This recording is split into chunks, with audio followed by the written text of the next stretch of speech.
listening to Living with ADHD and CPTSD, available on Apple and wherever you get your podcasts.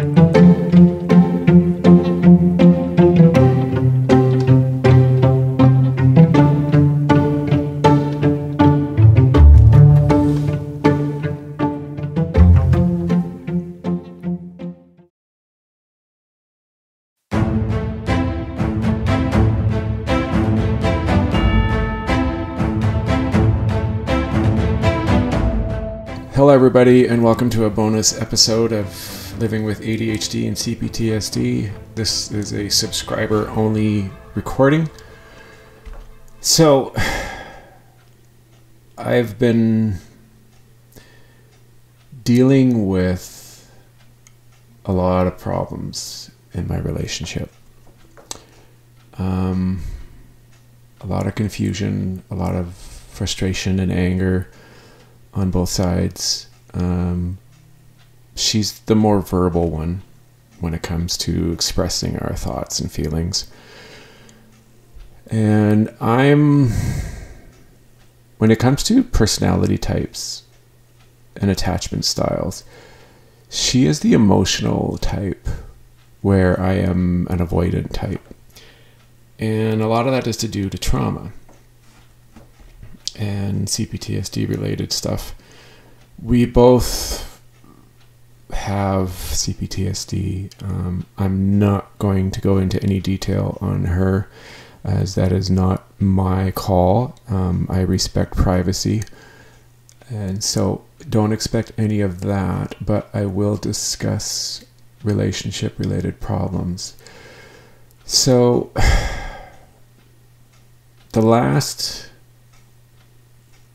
since moving in about 11 months ago, there's been an ever-rising increase and steady change of stress and anger and anxious feelings that have grown.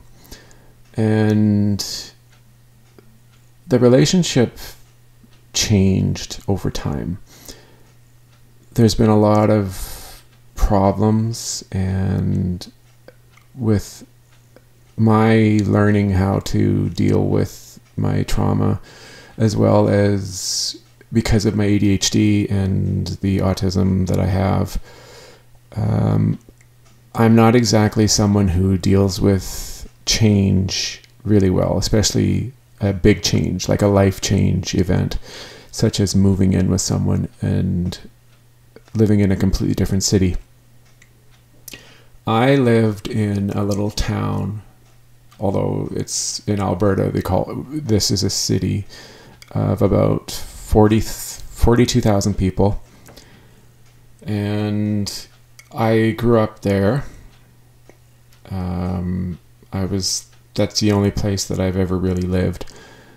And my parents live there, and I own my own place, and I've had it for about 8 years now, and I've lived on my own for about 10 of that. I'm not going to get into why. It's only been 10 years. That's not the point of this, but it took a while for me to get used to that. And the thought, when I met my girlfriend back nearly 3.5 years ago now, it really took off really well. We both thought that it was very cool, very unusual, very, very strong, and like a meant to be thing where we both really loved each other very much. It wasn't long into the relationship that we were already thinking about certain aspects of it, like getting married, having kids. It was such a great relationship at the beginning, and it was amazing. It was incredible. We hit it off so well. I was very upfront, very honest with myself. I loved her realism, her strength. I love that she's a very independently strong and passionate woman. And she's always thought that I was the most incredibly kind and sweet person she's ever known. It's just that, unbeknownst to me, I've, even before, and I didn't realize it until then, that I had been dealing with a lot of my own trauma from childhood and my teenage years. And a lot of it was unchecked and not taken care of, and I had not healed. And I had learned about hers, and then through the beginning of our relationship and after the first 3 or 4 months, I really started to understand and learn about my own, and started seeing a therapist. And, our relationship was starting to have some struggles, but we were still going really strong.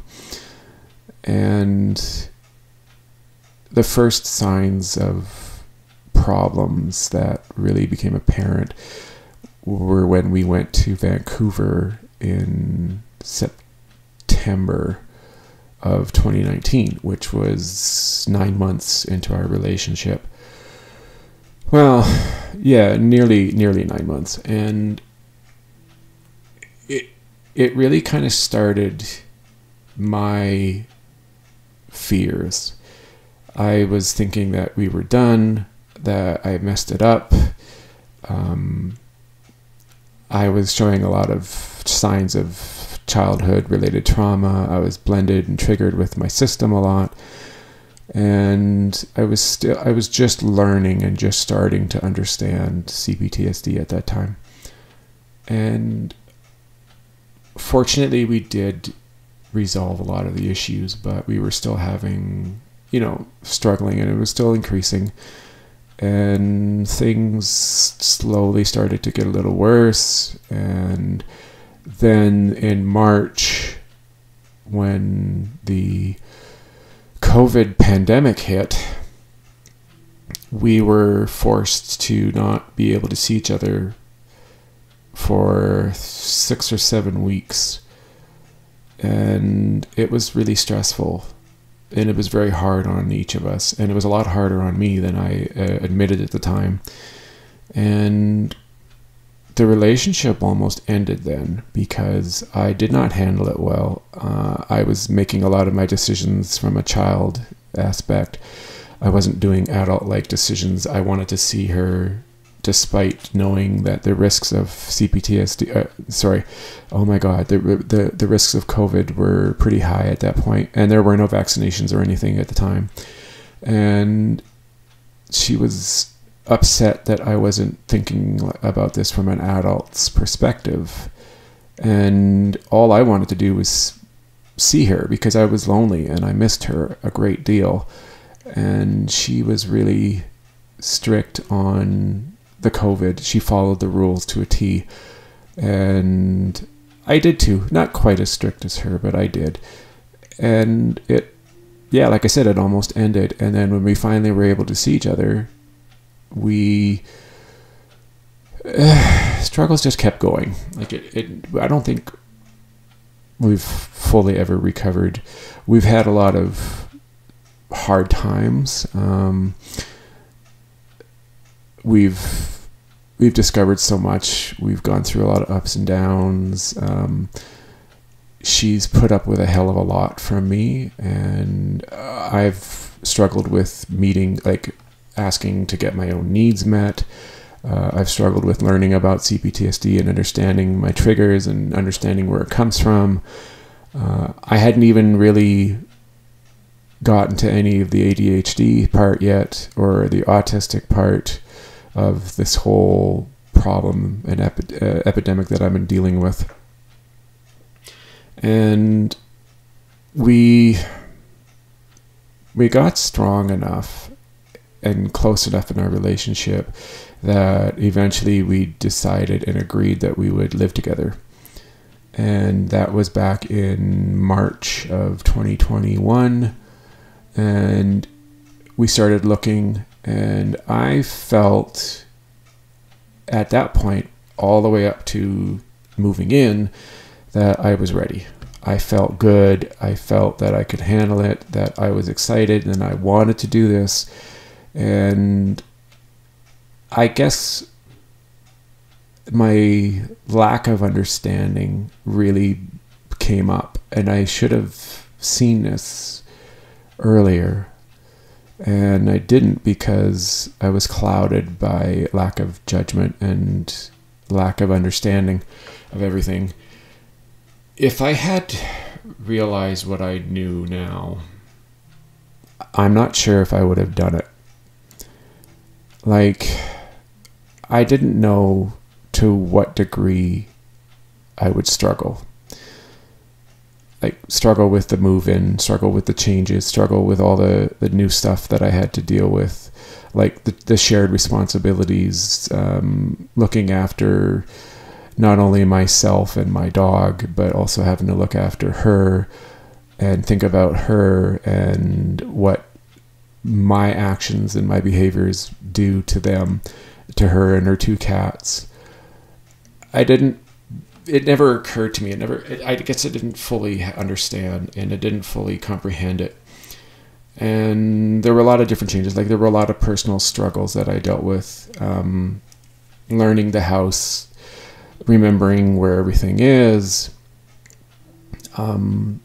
changing my behaviors and my routines so that her home business could survive and I didn't cause problems for it. Learning how to regulate things like time management, chores, cleaning, all the different things that you have to do when you share a place. And it took a very long time for me to get used to this and the whole idea of how it works. And it took a great deal of toll on our relationship. And I'll be honest, we've only been, in the entire time that we've lived here, we've only had intimate relations, I think, 2 times.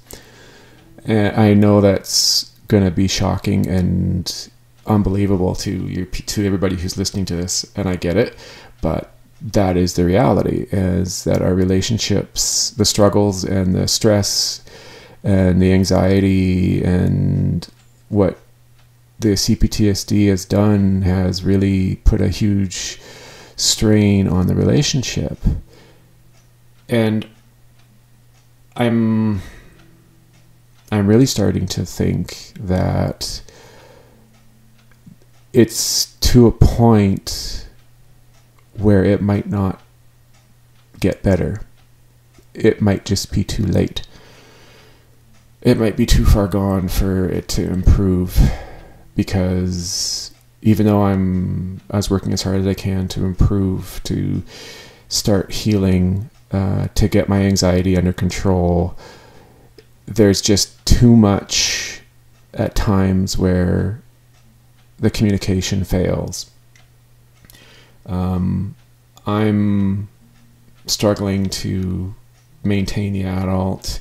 I'm struggling to keep my anxiety under control and minimize it so that I can do the right thing, say the right thing when it needs to be done, express myself properly, because, like, as I've understood and realized that my anxiety causes me to verbally turn off. I have a difficult time with any kind of communication when I'm feeling anxious. And so it leads to further frustration and further anger on both of our sides, and a lot of negative assumptions and a lot of relationship issues that it doesn't seem like it's turning around, and it just keeps getting worse and worse. And I'm worried on multiple levels, because I'm worried that we're going to, when I finally get this under control, that I am going to see the light and I'm going to realize that I'm better off. That may not be true by any means. I may not be able to deal with it there could be a lot of other little things that are going on. I may not get far enough. I may not get there in time to make it work. I also might finally get healed and finally get everything under control, but then the damage has been that will have continued to be done on the relationship is just too far to heal and repair it. It'd be too much, and it wouldn't get anywhere. Despite all the work and all the effort put in, it wouldn't get far. There is a distinct possibility that this relationship could end. And it may or may not be the best thing for us to have it end. I'm having a difficult time with everything because right now I don't know what to think, and I don't know how to feel when it comes to everything that's occurring. As I expressed in one of my live episodes, that the anxiety, like the medication that I'm taking for my anxiety, has kind of deadened and numbed a lot of my emotions. And having to relearn how the emotions work and what they are and how to handle them is a process. It's not like an overnight thing where you just suddenly learn how to be emotional again. And a lot of the trauma that I've had throughout most of my life has caused a lot of my emotions to be locked up, and they don't ever come out. If you knew me, you would know, like, if you didn't know me, let's put it this way. If you didn't know me and you met me one day, let's say I ran into one of you guys out in the street and we had coffee. Like, you knew who I was, but and you invited me in for coffee. You'd get you would make an assumption, and you'd have an opinion on me based on how I behave. You would find me to be kind of like quiet when I talk. There's not much enthusiasm. The emotion in my my voice would be very kind of deadpan. Not a whole lot of emotion would really come out. You would know me as someone who talks a lot, who's very, like, I use a lot of short words. I don't necessarily say a lot of like informative sentences. I over talk sometimes.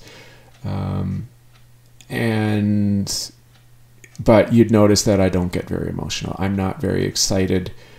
Even when I am excited inside, I don't express it that way. And if I'm upset, or if I'm sad, or stressed out and worried and on the verge of breaking down or crying, you wouldn't necessarily know it. It would have to get extreme. It'd have to get very, very far in order for that to even start. So your impressions of me would probably not be great. Like, you probably wouldn't have the best impression, and you would probably think that I'm not the greatest person in the world.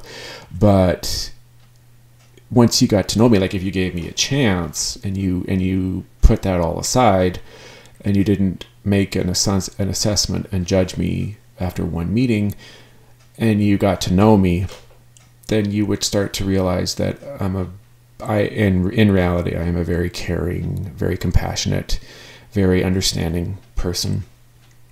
I'm very open-minded, and I'm very patient and willing to deal with a ton. Like, I'm the kind of person that will allow you a lot of leeway and forgive a lot of mistakes and forgive a lot of errors. And I wouldn't judge you, and I wouldn't say anything. I would be extremely friendly, and you'd never know somebody who'd be the nicest guy and the most incredible, caring person than me. There'd be nobody else in the world that would be that way. And it's when my CPTSD kicks in and I'm triggered and I'm blended with my system, things change. Like with anybody who's experiencing trauma, their personality and their behavior changes.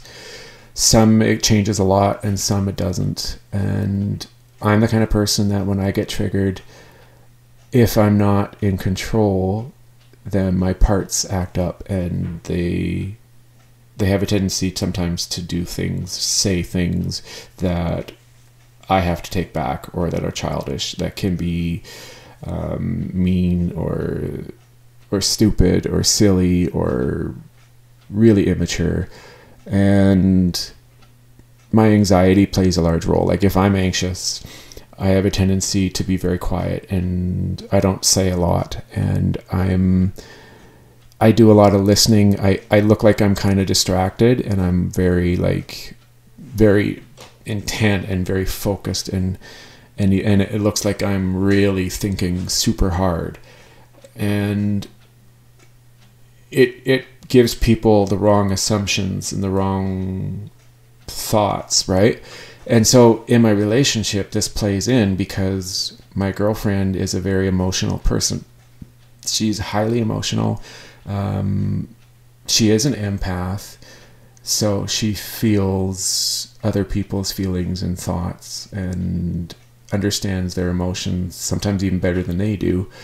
And when things go wrong or she gets upset, she tends to express herself more aggressively and more extremely than other people. And it is the one thing that I've noticed from the beginning.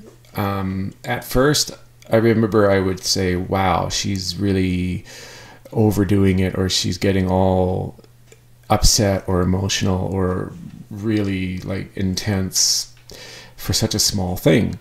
And I always would say to myself, I don't know why it has to be that way. It doesn't feel like it's that big of a deal, but she would express it that way. And so I got used to that, and it can be a lot if you're not used to that, or if you can't handle that. It's a hell of a lot, and it can be something that for many of you can definitely be a deal breaker, because you feel like you have to be careful with everything that you do, and you've got to be really aware and really like understanding of what to expect. So I get that could be a lot for most of you, but I'm an extremely patient person. I'm a very understanding person, and because of my conditions, I think a hell of a lot. And I'm not an expressive person when it comes to verbalizing and expressing my thoughts, but I'm a very deep thinker and a very deep feeling person. And it's just, you get to a point when you can see that things just aren't making progress. There's constantly going downhill. It's a snowball effect. And you get to the bottom of the hill and you don't have the energy or the skills to get back up that hill and fix it, or to try better or try harder the second time. Like I've gone up and down this emotional ski hill and this relationship ski hill thousands of times, and I get down the hill awful fast, and yet I struggle to get back up that hill. Sometimes I stay down at the hill and sit in the ski lodge forever, which feels like it forever, thinking and comprehending and doubting myself and being scared of the hill because it's too steep, it's too rough, there's too many curves, right?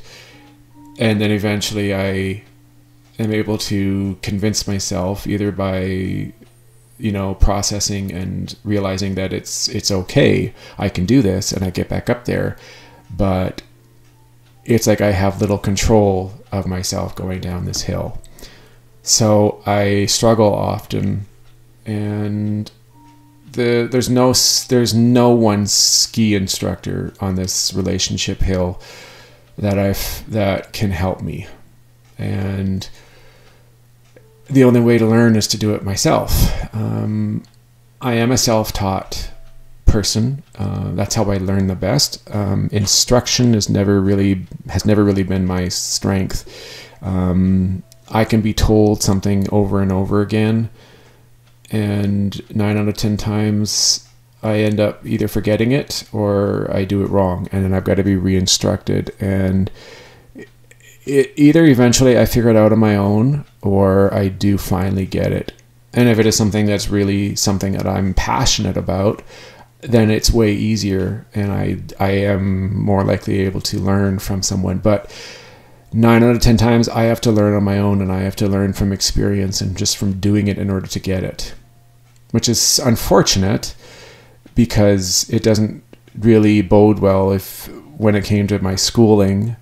I always struggled in school because of that. And now it's coming up in my relationship because it's the same thing. She tells me something and she shows me something that is wrong or needs to be changed, or, tries to help me. And I don't know exactly what it is. It's like I hear her, but I can't comprehend, or a lot of it doesn't stick in my mind. And then minutes later, I try to remember, or I try to go over it, and it's like the majority of it's gone. It doesn't stay in my mind. And that gets so frustrating because she constantly starts to think that I don't care, that I'm not listening, that I'm always disagreeing with her, that I don't believe the things that she says, which isn't true. It's just I struggle with these things. And this is part of the problem, is that she's at this point where she doesn't believe the things I say, or she automatically gets to a boiling point and shuts down without allowing me or myself giving me the chance to try to work it out. And so there's not a lot of room for discussion. There's not a lot of room for any sort of assistance from her. It's pretty much on myself, on my shoulders alone, and with my therapist and with people that I trust who can assist me. So yeah, we're getting to a point in this relationship where we're both not sure. Like I want this to work. I obviously want it to, because it's great. When we're on the same page and we're doing well, it's an amazing relationship, and we really care about each other so much. And it's so often these days that we're struggling and we're frustrating each other, and there's a lot of anger, that it just seems like there's no end in sight, and the only way to get beyond this is to move on. It can be frightening. It causes a lot of anxiety because it's the last thing I want. And it's not just an emotional thing, and it's not just ending a relationship. There's other aspects. We rent a house together, and we share a lot of the same things that we use. Some of it's mine, some of it's hers. Then there's the financial aspect. Like, I would most likely have to move out. And the reason is because she has her own business in the house. And so she can't just pack up and move. She'd have to find the right place. There's a lot involved. It wouldn't just be a simple thing for her. So it'd be easier for me to leave. It's just I'd have to figure out what I'm going to do. I do have my own place that I am renting out. I'd have to figure out how to get back in if that was the way to go. The reason that an apartment most likely would not work in the city is because I do have a large dog, and the majority of places in the city don't rent to a person with a large dog. And he's used to having a yard as well, so it wouldn't be as simple as just moving into an apartment. Our lives would change greatly. The there are other thoughts. I have had discussions with a friend about if it did end up happening and we did break up, that I would go out to Vancouver for a couple weeks. And the options are different. There's a little more range as far as choices. There is a possibility. I was thinking about, if that happened, that maybe moving to a new city would be a change. Finding a new job, new people.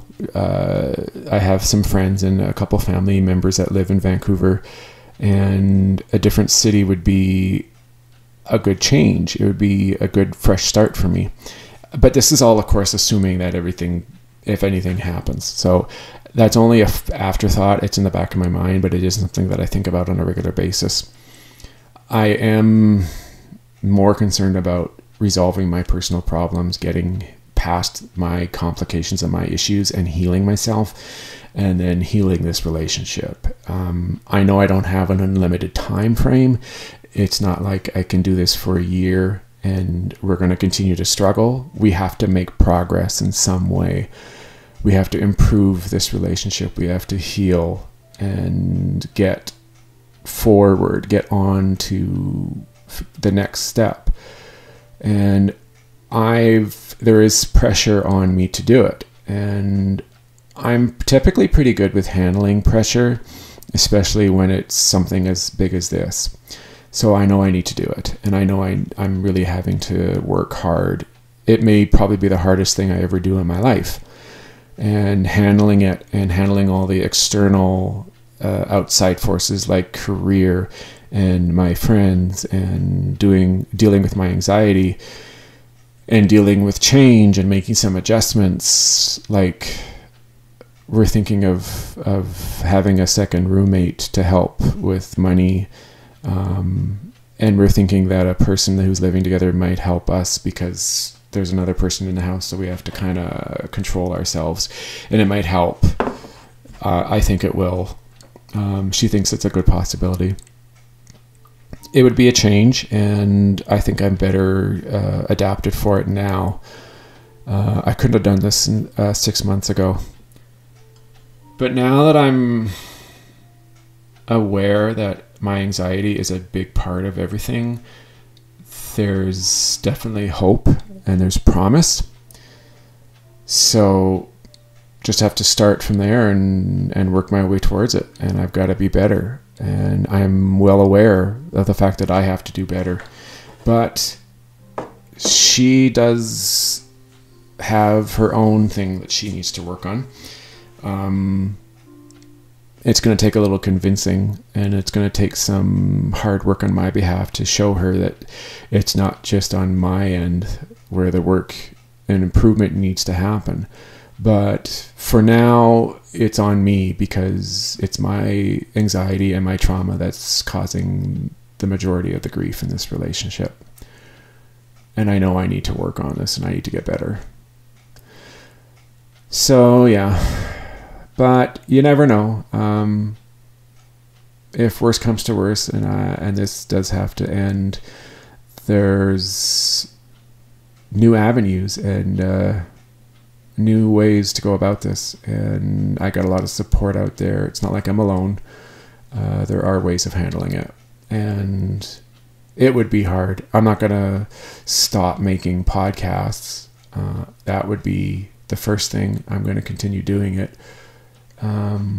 But yeah, there'll be some changes obviously in my life that would affect everything, and it would be a bit of a fresh start, but I really would prefer not to, because I do want to make this work and I want to do whatever it takes to keep it alive. All right, that's it. Thanks for being a subscriber to my show. You guys mean a great deal to me. You mean everything, and I really appreciate everything that you guys do. Let other people know about this show. Recommend to them that they become a subscriber, because then they'll be able to access episodes like this and other bonus material Plus, of course, they'll get early access to all new episodes that come out twice a week, one for ADHD and one for CPTSD. And yeah, you guys are making this show be successful and get the word out and promote, do what is required for making this to continue. If you want to get in touch with me, there's a couple ways. You can go to Twitter, of course. The Twitter handle is ADHD and CPTSD. You can email me. The email address is livingwithadhdandcptsd@gmail.com. By all means, contact me. Have a chat. Let's talk. If you want to be a guest on the show, you can be a guest on the show. I would love to talk, either ADHD or CPTSD. All right, everybody.